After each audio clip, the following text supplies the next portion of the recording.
Olá, crianças, tudo bem com vocês? Espero que sim. Estamos aqui hoje para mais uma videoaula, tá bom? Hoje nossa temática, a gente vai falar um pouquinho, fazer um pouco de retomada de matemática e também de língua portuguesa, ok? Vamos lá?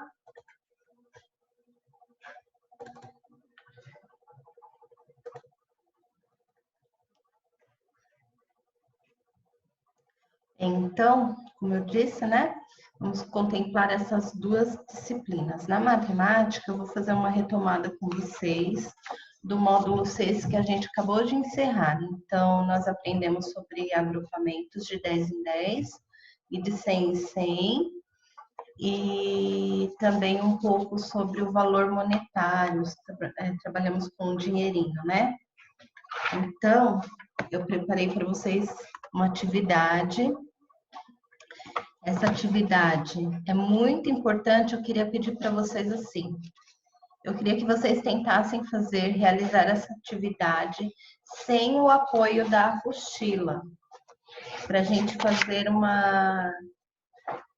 um desafio de testar os nossos conhecimentos, ver aonde estão as nossas dificuldades, ver se compreendeu o conteúdo, por quê? Foi um conteúdo novo que a Pro aplicou através de videoaula, então isso é muito importante para mim e para vocês. Então, seria importante tentar realizar esses exercícios, essas 3 folhinhas, sem ajuda da apostila. Vocês tentarem fazer por si só. Vamos lá? Vamos tentar, né? Eu acho importante isso. Não entendam como uma avaliação, não é, tá? É apenas para a gente testar os nossos conhecimentos de aprendizagem, e assim a gente vai ver onde que trava, onde que tem a dúvida, para a gente poder retomar o conteúdo, uma nova explicação. Então é importante que vocês tentem fazer sem auxílio de apostila, ok? Então, na primeira aqui, vocês vão escrever por extenso. Por exemplo, eu deixei aqui em amarelo o número 54. Então, ó, 54. O próximo é 57. Então, vocês vão fazer a escrita por extenso. No exercício 2, vocês vão observar a imagem. O Cascão, ele circulou, ele fez um agrupamento de botões. Então, vocês vão contar quantos botões ele colocou nesse agrupamento, quantos botões ficaram fora do agrupamento, tá bom?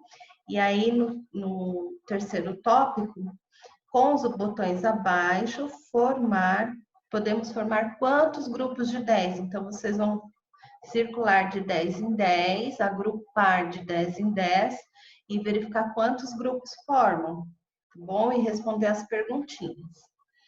Na página seguinte, nós estudamos sobre a composição dos números e a decomposição.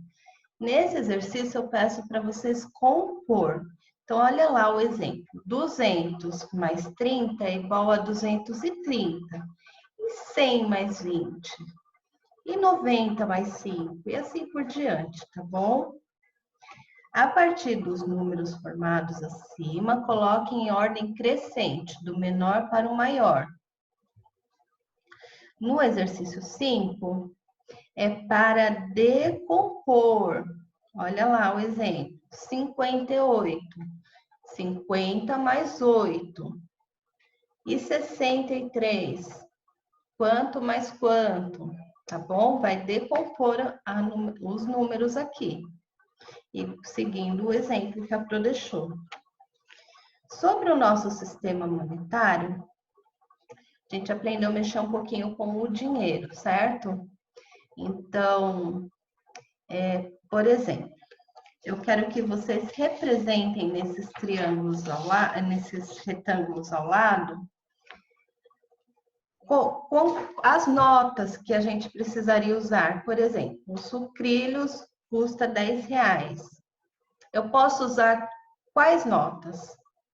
Posso usar notas de 2, eu posso usar nota de 5, eu posso usar nota de 10, tá bom? Então, vocês vão representar dentro desse retângulo as notas e as moedas, se for necessário, tudo bem? Então, de matemática é isso, tá? É fazer essa retomada, uma pequena, digamos, revisão do que foi aprendido dentro desse módulo 6, pois semana que vem vamos iniciar o módulo 7, ok? Nesse módulo 7, ele contempla o cálculo mental de adição, tá bom? Então, a gente vai dar início ao nosso módulo 7 a partir da próxima semana. Agora,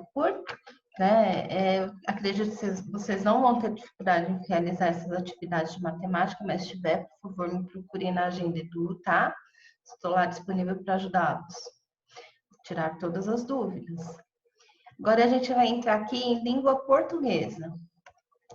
Hoje a gente vai dar início ao módulo 5, que ele começa lá na página 74. O módulo 5, ele contempla um texto de divulgação científica. O que é um texto de divulgação científica? Vamos ver se vocês sabem. Um texto de divulgação científica, geralmente ele trata sobre pesquisas, ele traz um conteúdo bem abrangente, né? E aí ele pode ser trabalhado nas descobertas de muitas coisas, de muitas informações científicas. Por exemplo, a gente tem visto aí que os cientistas estão trabalhando incansavelmente em busca de uma vacina para combater o Covid-19, né? Então, eles buscam essas informações.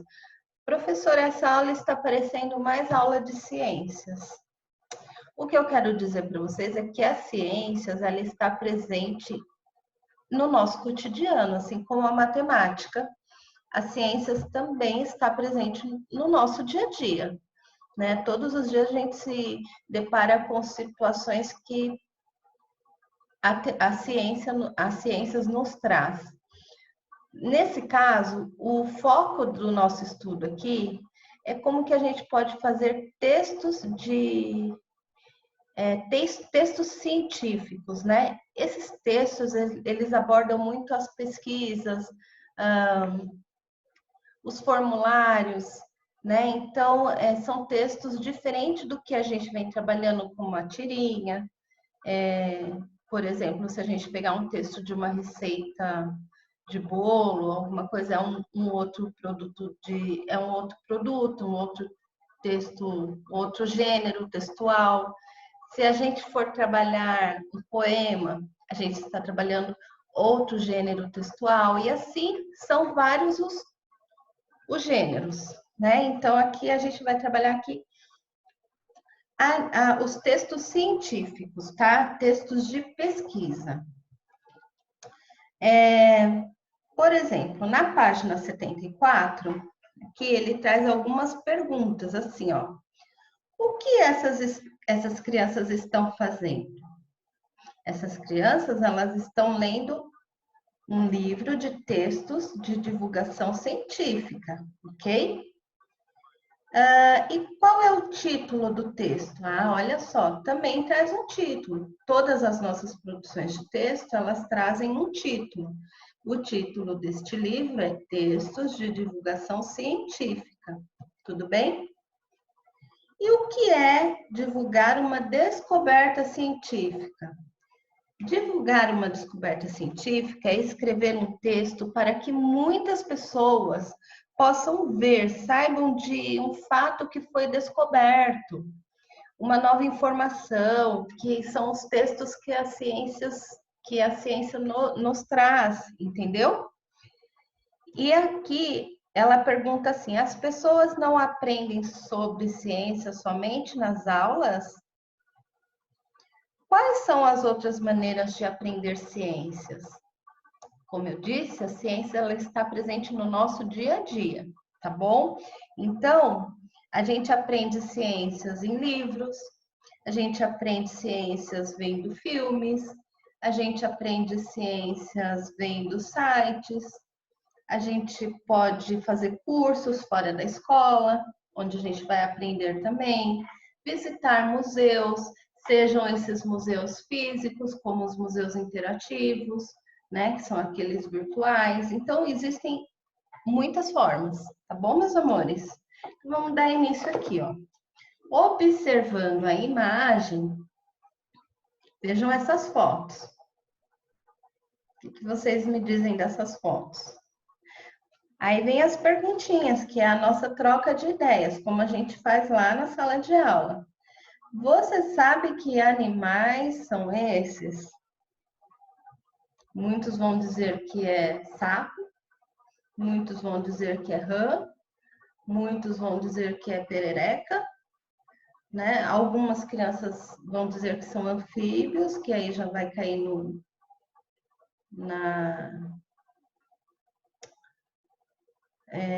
na espécie, né? Então, na verdade, a gente está aqui, vamos trabalhar aí com a hipótese de serem sapos, né? Que são do grupo dos anfíbios. E você já viu esses animais?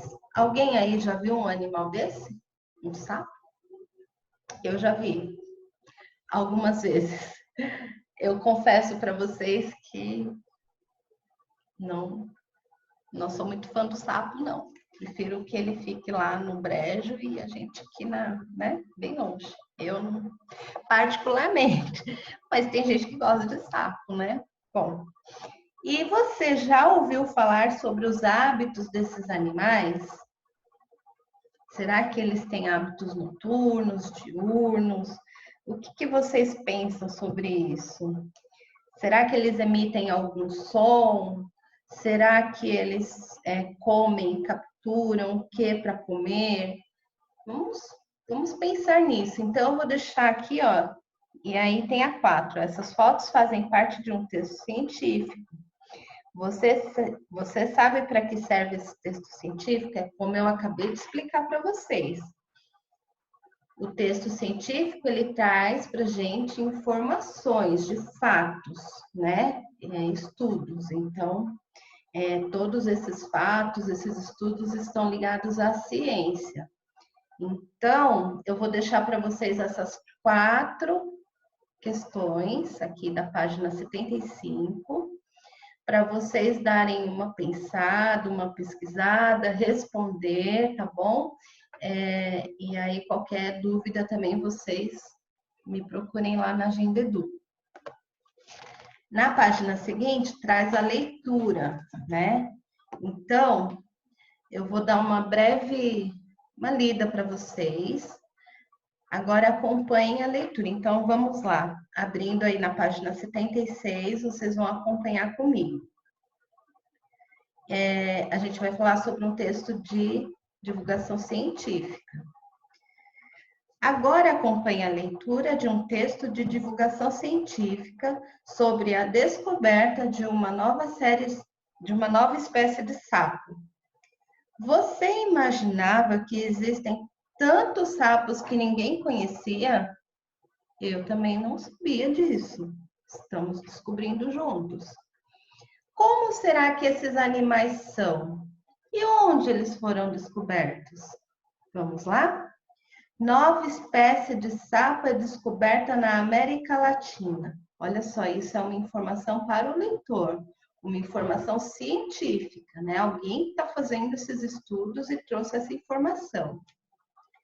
Pintinhas laranjas são a marca visual característica desse sapinho marrom, dos Andes equatorianos. Olha só, então esses sapinhos, eles têm pintas marrom, eles têm pintas laranjas e o corpo dele é marrom. E ele foi descoberto lá nos Andes equatorianos. O que são Andes equatorianos? Olha aqui o glossário. Região da Cordilheira dos Andes, no Equador. Ok? Variação de cor na vida dos sapinhos juvenis e metamorfos da espécie Hyloriscyrtus hylice. Ok? Então, vamos ver o que são juvenis. Juvenis são sapinhos novos, eles são jovens, novas descobertas. E metamorfos é que eles estão em fase de mudança. Metamorfose, mudança. Metamorfos também, que eles estão mudando. Virando a página na 77, uma nova espécie de sapo foi descoberta por pesquisadores da Universidade Católica do Equador. Então, olha que informação importante. Uma nova espécie foi descoberta. E quem que descobriu? Pesquisadores da Universidade Católica do Equador. Então, a gente já sabe que existe um grupo de pesquisadores lá no Equador, numa universidade, uma faculdade, fazendo esses estudos. Tá vendo como que vai se compondo um texto de divulgação científica? Ele é bem complexo. Este sapinho mora nas encostas. Encostas são as descidas e as inclinações, ok? De uma montanha, dos Andes equatorianos. Ele tem pele marrom escura, pontilhada de cor laranja. Confira o visual do sapinho nas fotos abaixo. Olha só, eles conseguiram tirar fotos e colocaram aqui para a gente ter a visualização, tá? Então, esses estudantes, eles conseguiram fotografar, fizeram uma divulgação, e aí essas fotos, agora elas estão acessíveis para que vocês vejam o trabalho deles, as pesquisas que eles têm feito. Então, temos aí 6 fotos, tá bom? Observa aqui o corpo dele, que é marrom. Todos eles têm o corpo marrom, vocês observaram? E as pintas laranja. Então, isso é uma característica desse sapo que está sendo pesquisado e ele foi encontrado lá nos Andes equatorianos, certo? Continuando a leitura, nas pesquisas, eles também demonstram que os anfíbios, olha o que eu falei, anfíbios espécie, tá bom? Da Cordilheira del Cóndor, região onde o sapinho de pintas laranjas foi encontrado, tem relações próximas com espécies andinas ou amazônicas. Então, vamos lá no glossário, aqui ao lado. Anfíbios são os animais que vivem tanto na terra como na água. A gente vai estudar isso mais para frente, um pouquinho lá em ciências. Mas vocês já sabem que, então, os anfíbios são uma espécie, assim como os répteis, que são os animais que rastejam, os mamíferos, que são os animais que se alimentam mamam na mamãe e nasceram da barriga da mãe, e assim por diante, tá bom? Mas agora a gente não vai estudar isso, só lá na frente um pouquinho. Andinas. As andinas é da região da Cordilheira dos Andes, então esse sapo reafirmam que ele foi encontrado mesmo lá nos Andes equatorianos, nas andinas. Outra questão importante, continuando aqui, outra questão importante sobre essa nova espécie é que ela apresenta uma estrutura grande em incomum. O que é incomum? É algo que é difícil de ser encontrado, tá? Então, comum é o que a gente vê sempre, e incomum é algo novo, algo que é difícil de ser encontrado. Em forma de garra, que se projeta da base do polegar. Tá vendo aqui? A base do polegar. Essa estrutura, ela pode ser usada como uma defesa, segundo os pesquisadores. Então, observa aqui as fotos, as imagens. Essa espécie, então, ela apresenta essa estrutura grande em comum, em forma de garra. Ela tem uma pata grande, né? E ela tem uma forma de garra, e dentre essas garras aqui sai uma estrutura, uma membrana da base do polegar, tá vendo? Que vai saindo uma membrana, ok? Tá vendo? Observaram aqui as membranas, ok? E essa estrutura, ela pode ser usada como uma defesa do sapo.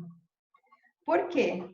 Porque ele vai se defender com as mãozinhas, com a patinha. Alguns animais, todos os animais precisam se defender dos seus predadores. E esse sapinho, ele tem essa mão grande, essa pata grande, porque ele precisa também de se defender dos seus predadores. Esse estudo, ele foi publicado na revista Zookeys, tá? E aqui tem assim, dizendo que a nova espécie de sapo é uma descoberta na América Latina, Minas faz ciência infantil, aí tem um site, vocês podem até acessar esse site, se acharem por bem, tiver um tempinho sobrando, eu acho importante vocês fazerem esse acesso, dar uma estudada. Todo esse conteúdo, ele está lá disponível, isso que a gente trabalhou agora foi só um trecho, mas tem muito mais informações. Aí temos aqui uma anotação. Minas faz ciências. É um portal de notícias sobre ciência, tecnologia e inovação, que traz novidades, debates e curiosidades. Os jornalistas do site estão atentos ao que acontece em todo o mundo, e principalmente em Minas Gerais. Está vendo que esse aqui é uma informação de Minas Gerais, ó. Tanto que o nome da fonte é Minas faz ciência. Minas faz ciência infantil, é a versão dedicada a crianças de 7 a 11 anos e adultos de todas as idades também, tá bom? Então, vale a pena vocês tentarem acessar esse link aqui, esse site, porque vai ter bastante coisa legal. Eu já fiz isso, fiz minhas pesquisas, vocês sabem que a Pro gosta muito de ciências, né? E aí eu corri atrás de saber o que a gente consegue de mais informações. Façam isso, vocês vão gostar bastante. Na atividade proposta pela apostila, diz assim: qual é a finalidade desse texto? Qual que é a finalidade de um texto de divulgação científica? Para que serve um texto de divulgação científica? Vamos pensar, aprendemos agora, então tá fresquinho aí na cabeça. Onde esse texto foi publicado? Aonde esse texto foi publicado? Foi em um site, né? Ok, então vamos dar uma pensada. A quem esse texto é dirigido? É para os adultos? Somente para os adultos? É para as crianças? É para todos? Vamos pensar um pouquinho também. Então, tá aí com vocês os estudos, hein? Aqui diz assim: converse com o colega para responder as questões. No caso, o colega é seu papai, a mamãe ou o responsável, tá? Quem descobriu uma nova espécie de sapo? Onde os sapinhos moram? Como é a pele do sapinho? Vocês podem passar todas essas informações aí para os familiares de vocês. Talvez eles não saibam tantas informações. E sempre é muito bom compartilhar, né, os novos aprendizados. Na página seguinte, diz assim: observe as fotos do sapinho. O que elas mostram sobre esses animais? O que acontece com o corpo deles? Eles estão em constante transformação. Qual que é o nome dessa transformação, né? Eles vão sempre mudando, eles nascem de um jeitinho, o corpinho deles está sempre em fases de mudanças. Então, vocês vão colocar aí como que é esse processo, tá bom? De acordo com os pesquisadores, os sapinhos podem usar as garras dele. Para quê? Para que ele usa as garras? A pata dele, para quê? Vamos lá, hein? Tá tudo bem explicadinho. Bom, Vejam só, aí tem aqui também, se vocês quiserem dar uma pesquisada, ampliar o conhecimento de vocês, tem um site, tem livros, né? Então, tudo aí para, de repente, vocês darem uma ampliadinha e é sempre bom, assim, quanto mais a gente conhece, mais a gente aprende, mais a gente cresce, isso é muito bom, tá bom? Vejam só, meus amores, então, por hoje é só, falei bastante. Espero que vocês tenham gostado, tenham aprendido um pouquinho mais e que essa experiência desse aprendizado vocês possam compartilhar aí com os familiares de vocês. Conversa um pouquinho com eles sobre essas divulgações científicas. Tenho certeza que eles vão gostar bastante. E olha só, continuem se cuidando, lavando essas mãozinhas bem lavadinhas, se alimentando bem, tá bom? Tô com muita saudade e eu deixo aqui o meu beijinho cheio de carinho para vocês, tá bom? Amo vocês, meus amores. Até a próxima aula. Até amanhã.